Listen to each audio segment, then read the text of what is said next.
Let us look at the next important resource, that is coal and petroleum. We have, however, discussed about coal and petroleum in quite detail in our last lesson while we were talking about fossil fuels. We will again quickly see the ways of managing coal and petroleum. So let us quickly look at the fossil fuels, coal and petroleum.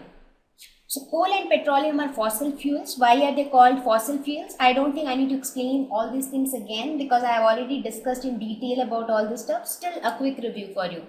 Because they are formed by remains of dead plants and animals. And how is coal or petroleum formed?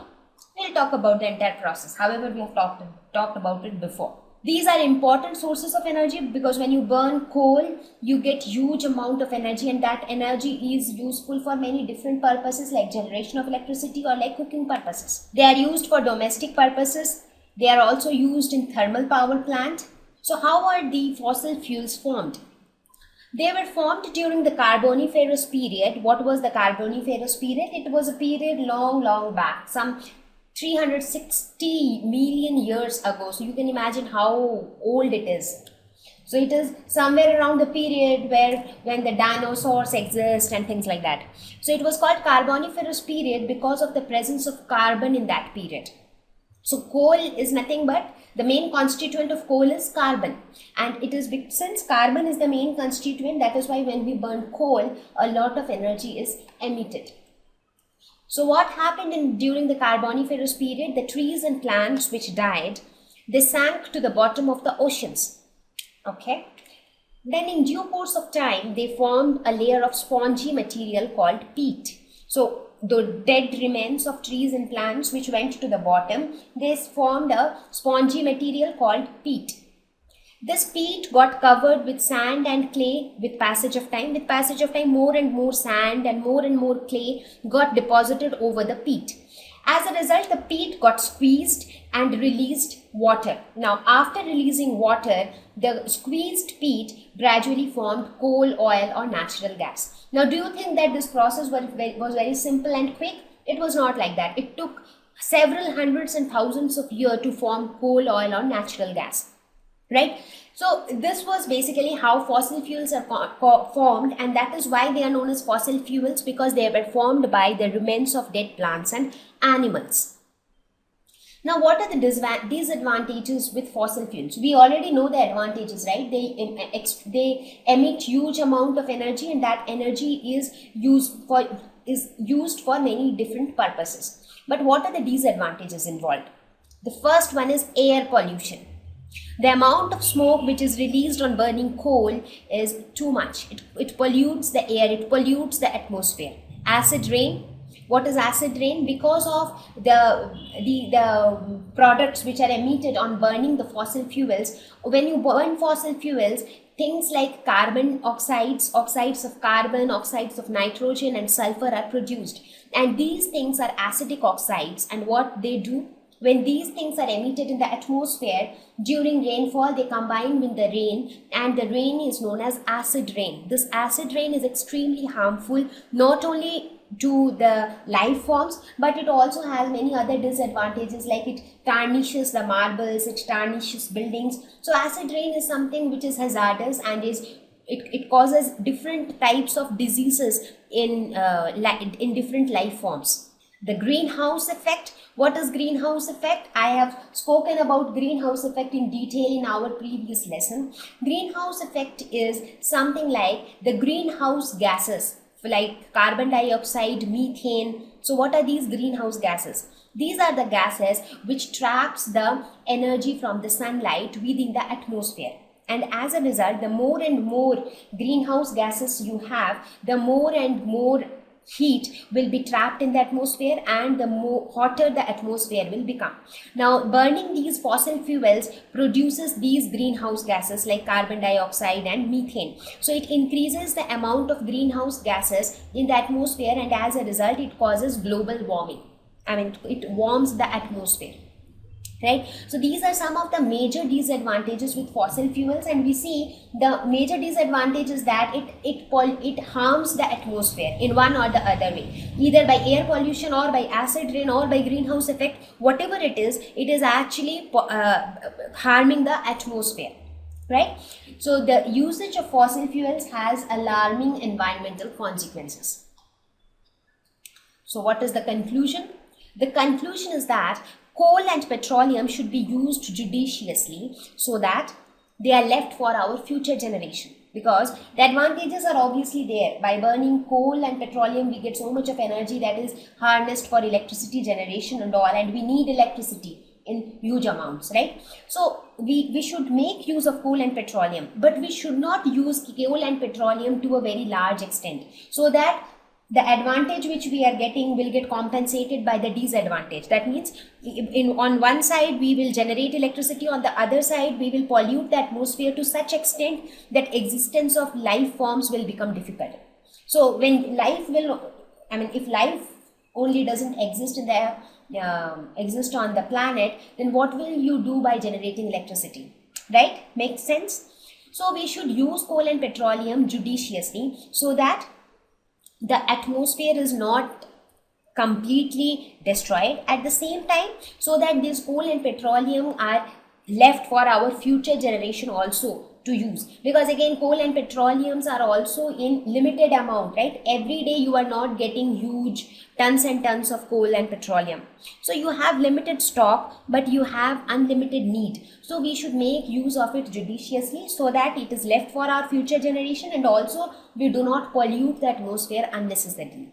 So let us now, by now we have almost covered the management of the most important natural resources. Now when I talk of judicial use of resources or judicial use of natural resources, sometimes I mean small things which we can do in our day-to-day life. I mean, how can we contribute to management of natural resources? We can contribute in so many different ways. For example, we can prefer stairs over lift. Suppose if we have to go to, now in case you have to go to the 18th floor of a building, in that case it is difficult to use stairs. So in that case you are most welcome to use lift.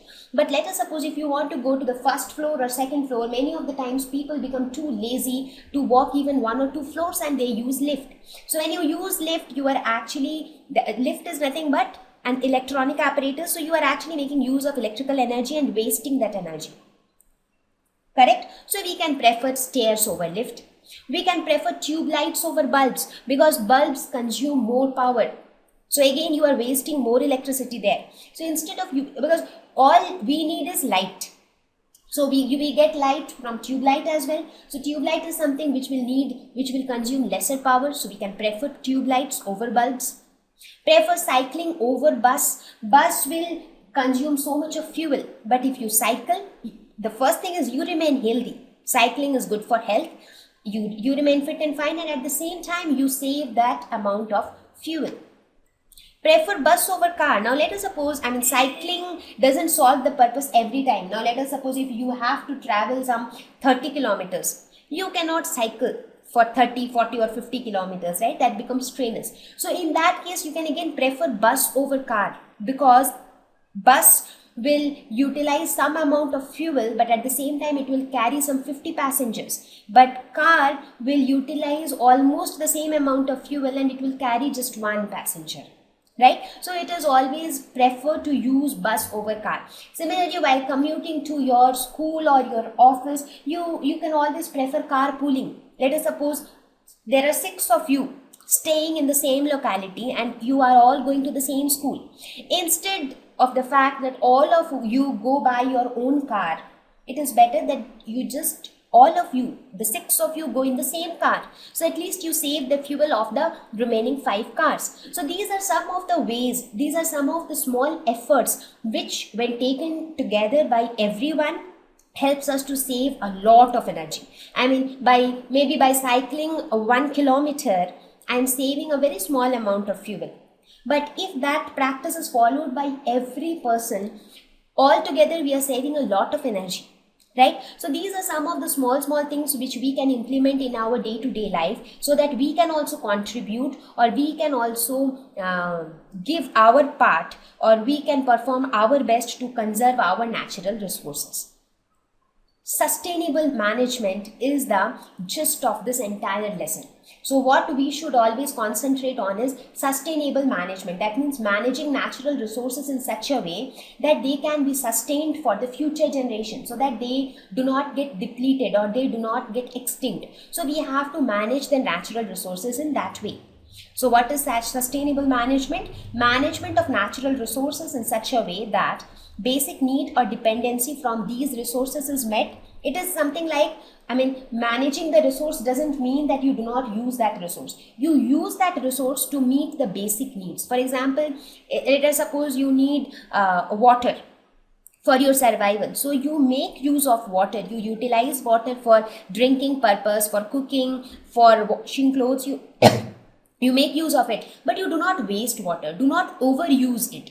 So use it for the basic needs. Our future generation can also make use of them. We should also, as soon as we stop wasting things, then what will happen? The things will remain there. So the stock will remain there for our future generation to use it. Use of these resources do not cause too much harm to the environment. If we make too much use of these resources, for example, if we burn too much of coal, we should burn coal only to that extent what we need, right? But if we start burning too much of coal, we are causing more and more harm to the environment unnecessarily. First of all, we are getting rid of the resources. The limit of coal is also increasing. At the same time, we are causing more harm to the environment. So we should make use of natural resources in such a way that our basic needs are met, it is left for our future generation, and the environment is not harmed to a large extent. So this is known as sustainable management, and all of us should join hands and help in managing natural resources in a sustainable way. So that's all in this lesson.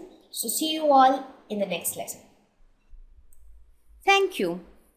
Please visit examfear.com to watch free educational videos, try free online tests, get the best quality study materials, study from the best tutors and mentors, and much more.